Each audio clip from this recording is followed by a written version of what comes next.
Radiation's Earthbound Halloween hack was made in 2008 for Starman.net's Halloween Fun Fest. The probably only reason you know this game is because, well, Toby Fox made it back in high school. Yeah, I know, big Undertale guy made an Earthbound ROM hack with edgy swearing. But he did, and I'm sure most people know about that. But I mean, does anyone really know that much about the game itself? I didn't think so. There have been icebergs for other one of his games, and, well, okay, for those who don't know what an iceberg is, it's essentially a compilation of information put onto this iceberg JPEG. I don't know, don't ask me who came up with it, because I don't know. Actually, I do know, it was the Mario 64 one, but I don't care. Anyways, there's many icebergs for Undertale and Deltarune, but there's none for the Halloween hack. I mean, the Halloween hack's referenced in many other icebergs, but there's no iceberg for the Earthbound Halloween hack, and I love the Earthbound Halloween hack. So I figured it's best if you just do it yourself. I forgot the phrase because this part isn't scripted. But I honestly don't have a good way to transition this, and I've tried recording this like 5 times. I'm tired of being in my cool closet. I'm not doing this again, guys, but just pretend I have a good transition into layer 1, please.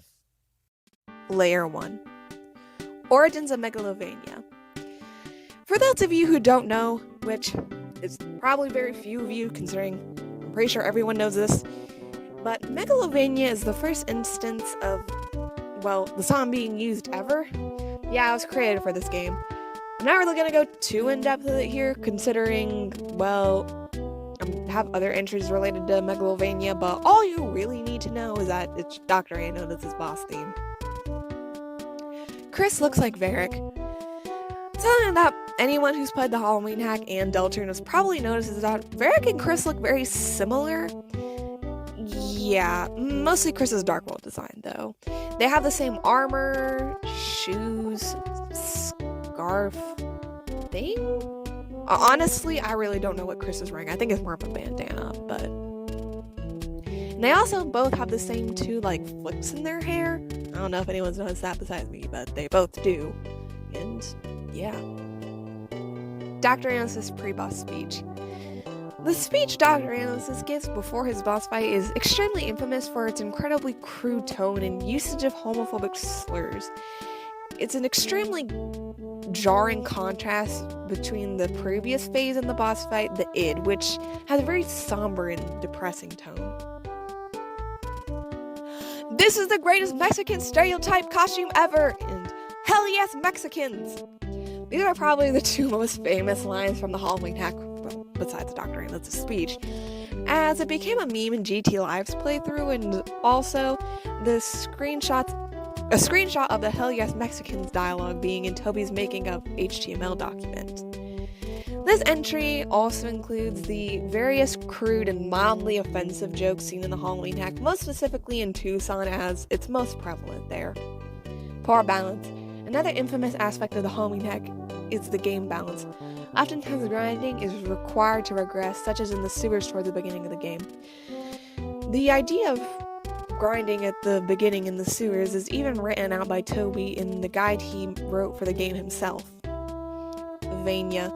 According to the Toby Fox wiki, the reason for Vania being at the end of Megalovania is to sound like Transylvania, and, well, the hack was about Halloween, so yeah, don't ask why this is a thing. Toby's opinion on the Halloween hack. It's pretty well known that Toby has a negative view of the Halloween hack. He believes it's pretty cringe and is embarrassed by it. Though, I mean, I'm not sure if he still believes this, though, considering he hasn't said anything else about the hack in years, as far as I'm aware. It's probably likely he's still ashamed by it, but honestly, that's sad to me. I personally think it's good. Layer 2. Yumi Nikki references. Before the battle with an id, a sprite from Yumi Nikki called Oba will appear. Yumi Nikki was also credited in the game's warning files as being one of Toby's inspiration for creating the hack. More Yumi Nikki references are probably even in the Halloween hack, however, I've never actually played Yumi Nikki, so I wouldn't really know. Varric headcanons. There's a common headcanon among Undertale fans who've played the Halloween hack is that Varric is the father to Kara. I don't know who started this, but it most likely sprung up from the fact that they both have murderous natures. Though, I mean, if you really look at the canon in both games, it's more the player being murderous. But that's not really important right now. It's just the headcanon that exists. Varric is Ness. No, this is not a joke on the Game Theory episode Sans is Ness. It's actually referred to multiple times by Dr. Analysts and even various NPCs that Varric is Ness. It's kind of hard to understand this, but if you're looking into the story, it's more that Ness and Varric are the same person in the sense that they're both the player. This is generally knowledge needed to know if you're doing deeper analysis of the Halloween hack story, which I have done to an alarming degree. This is sort of surface level information needed to know to actually do deeper analysis of the game. Dr. Analyst is gay. Again, this isn't a joke theory. It is presented about halfway through the game that Dr. Analyst's marriage isn't failing because of his scientific work, but actually failing because of repressed homosexual feelings. The idea is presented numerous times by his wife asking if he really loves her and their son, and this fact's even confirmed by Toby himself in his making of HTML document, where he is very adamant about wanting Dr. Analyst to be good gay representation. You can obtain the legendary bat. Due to a glitch in the game, it is possible to walk through walls and obtain the legendary bat. Though, this isn't intentional. The item's really weak, and I'm not even sure if you can equip it. Honestly, I got this fact from someone else. I really don't know. Press the B button, stupid. This is a common nickname for the Halloween hack. I'm unsure who made the nickname if it wasn't Toby himself. The nickname refers to the beginning of the hack where you go into Magic Hand, where you must press the B button to go into Magic Hand, even though the option isn't presented to you. Earthbound Halloween hack reference in Undertale. In the Omega Flowey fight, if you happen to die, Flowey will reference Dr. Analyst's dialogue in his final fight if you die.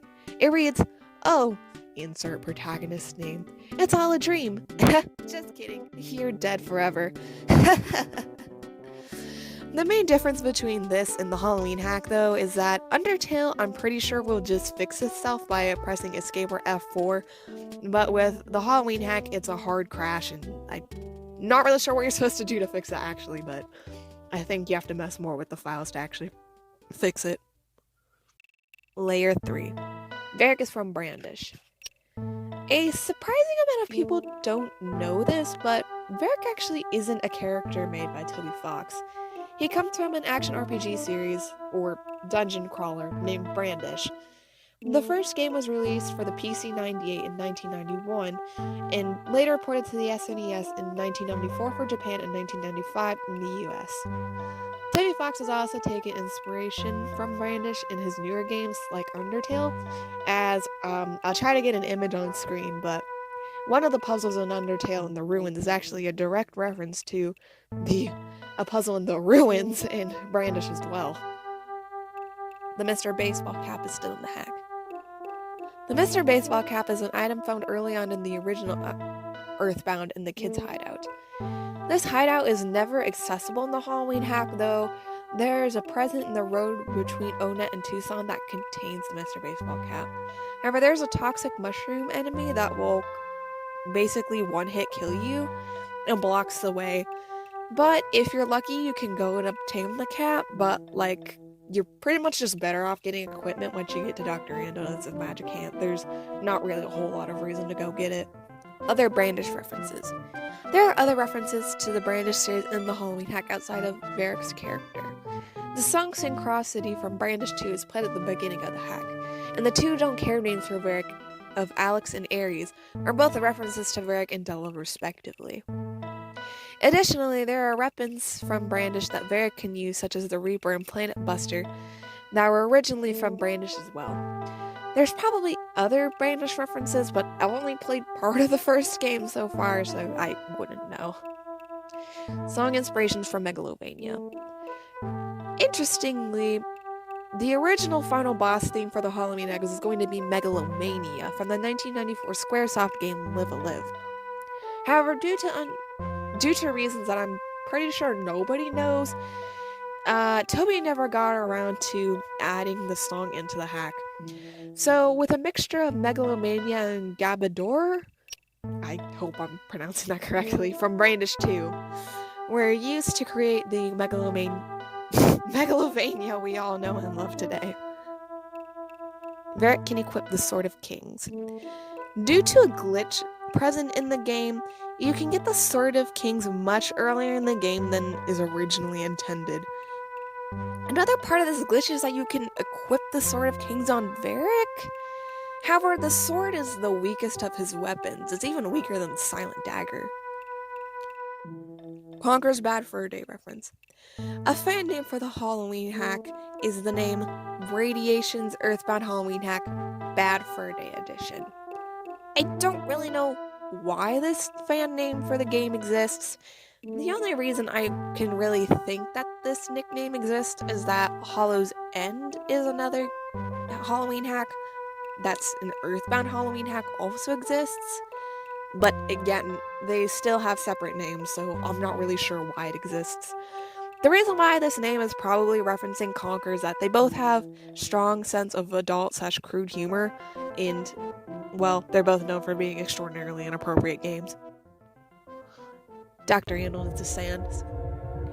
A theory among fans of the hack is the possibility that Dr. Animals didn't actually die at the end of the Halloween hack. I mean, sure, the game says he's dead, but I mean, think about it. Varric went into his subconscious to kill him. How can you kill someone in their own mind? It's much more likely that Varric just put Dr. Reynolds in some temporarily paralyzed state. The state could have left his flesh and muscle to decay, however keeping intact his odd abilities. This is the birth of Sans. Think about it, they have the same power. The shed behind Sans' house, there's evidence that their memory book from the end of Earthbound is there. There's the Franklin badge, plans for the phase disorder made by the Mr. Saturns. Leslie, what's behind the curtain? The phase disorder itself. Dr. Reynolds used it to travel from the overworld to the underground and start his new life as Sans. It's also how he can travel between timelines. That was a joke. That was an actual theory. I mean, every Iceberg needs a joke entry, right? Layer 4. Deltron Halloween hack. As found on a SoundCloud page that there's some concepts for a Deltron Halloween hack made by someone named Pharaoh. And even later I found some other concepts made by MJM Stuff 1. However, I don't think this music is associated with Pharaoh, as it's called something different under Deltron Bad Fur Day Edition. The artist who made these concepts seem to have completely abandoned the project, and they seem to have been making a mod for Deltron similar to how the Halloween hack is to Earthbound. I don't really know why it was abandoned, but they just seem to have just gotten frustrated on the project and gave up.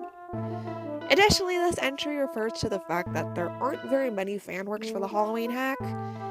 I mean, there's some fan art and song remixes and some fanfictions like Xeno's Earthbound Halloween hack, but I don't think there's any fan games related to it as far as I'm aware. Original ending. According to an old Starman.net post made by Toby Fox, there was originally going to be a completely different ending for the Halloween hack. Originally, all the souls of the Chosen Four would have come together to bring Jeff back to life, and Dr. Reynolds would have learned to appreciate his son. However, Toby Fox thought this ending was too cheesy, so we ended up having the ending to the game that we have today. Pooh can learn PSI Bitch Kill Alpha. Messing around in the debug mode, you can teach Pooh PSI Bitch Kill Alpha. This is because PSI Bitch Kill Omega, Dr. Reynolds' move, is actually just a reskin of PSI Starstorm. However, I'm not exactly sure what needs to be done to teach Pooh this PSI. Originally going to be a remake of Brandish? So, I swear to everyone watching this video, Back in July, I was doing some research on the Halloween hack and saw a review of the Halloween hack. And I noticed in the comments that someone told a fact that Toby Fox was originally going to have the Halloween hack be a remake of the first Brandish game, but in Earthbound. But this concept was ultimately scrapped, and well, now we got the Halloween hack we have now, and the only remnant of that original concept being that Varric is the main protagonist. I've tried finding that comment again, and I've tried finding whatever, source that this comment had for this claim. However, I found nothing. But at least to me, it still seems somewhat believable. I mean, Toby does seem to be a pretty big fan of the Brandish series, so I swear, if anyone can find any more information on this, I'll gladly listen. Chemistry.jpg. This image is found within the picture folder included when you download the IPS for the Halloween hack. This image shows a paper from Toby's chemistry class showing his original concepts for the Halloween hack. This paper also shows various changes for the game, such as it originally going to start in the bar and force side rather than the Chaos Theater. This page also shows concepts for various enemies, such as the Id. Arn's Winter Quest. This was an Earthbound ROM hack made by Toby Fox before working on the Halloween hack. It was released back in 2006 for Starman.net's Winter Fun Fest, and the game follows the titular character Arn along with Nest in a very, very absurd story about Ibi no Matsuri. And for those of you who don't know what the hell an Ibi no Matsuri is, it's basically a religiously neutral Christmas that's a site-wide holiday on Starman.net. And while this entry isn't directly related to the Halloween hack, Toby stated that his experience working on the Toby's experience working on Arn's Winter Quest is cited as being a big help in creating the Halloween hack in the making of HTML.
So that was the Iceberg for Radiation's Earthbound Halloween hack. I want to give a special thanks to Balloon on the Earthbound Amino for providing me with various information, such as there being an Earthbound Halloween hack reference on Undertale, because I had no clue that existed until he told me. Another thanks to C Bunny on Instagram, who gave me the information, such as Varric being able to equip the Sword of Kings, as I also didn't know that until they informed me. I've gotten this information from various sources, I think primarily the Toby Fox wiki, as I can't really remember, as a lot of his information I found a long time ago, and I literally just cannot remember where I found it. So, yeah. I hope this is informative to at least someone out there, and thanks for watching. The animatronic characters here do get a bit quirky at